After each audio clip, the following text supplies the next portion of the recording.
Story time. मटको भेड़ बहुत मोटी है और अपने बाड़े में नहीं घुस पाती। दूसरी भेड़ें उसे तरह तरह की कसरत करने की सलाह देती है और कई सारे पतले होने के उपाय भी बताती है, लेकिन बात नहीं बनती। अंत में मटको ये समझ जाती है कि वो जैसी है वैसी ही ठीक है और अपनी समस्या का हल चतुराई से निकाल लेती है। सुनते हैं कहानी मैं ऐसी ही हूँ। कहानी के लेखक हैं बिंदु गुप्ता और चित्र बनाए हैं कनक शशि ने। चलिए मिलते हैं मटको से। शाम ढले भेड़े घर लौट रही है। रोज की तरह सब खुश है, पर मटको उदास है।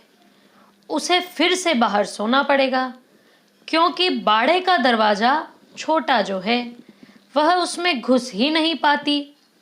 योगी ने कहा, तुम योग किया करो, जल्दी पतली हो जाओगी। अगले दिन से मटको ने योग शुरू कर दिया। कई दिन गुजर गए, पर बात नहीं बनी। दौड़ी ने सलाह दी, तुम दौड़ा करो, जल्दी पतली हो जाओगी। मटको ने दौड़ना शुरू कर दिया। कई दिन गुजर गए, पर बात नहीं बनी।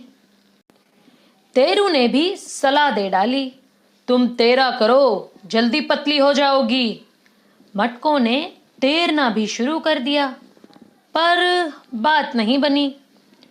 बन्नी इतराती हुई साइकिल पर आई और बोली, मटको तुम रोज साइकिल चलाया करो। मटको ने कहा, अब बस बहुत हुआ, मैं बस अब घर जाना चाहती हूँ। वह सोचने लगी और फिर उसने कुछ सोचा और सोचते हुए कहीं चली गई और कुछ देर बाद एक थैला लेकर लौटी।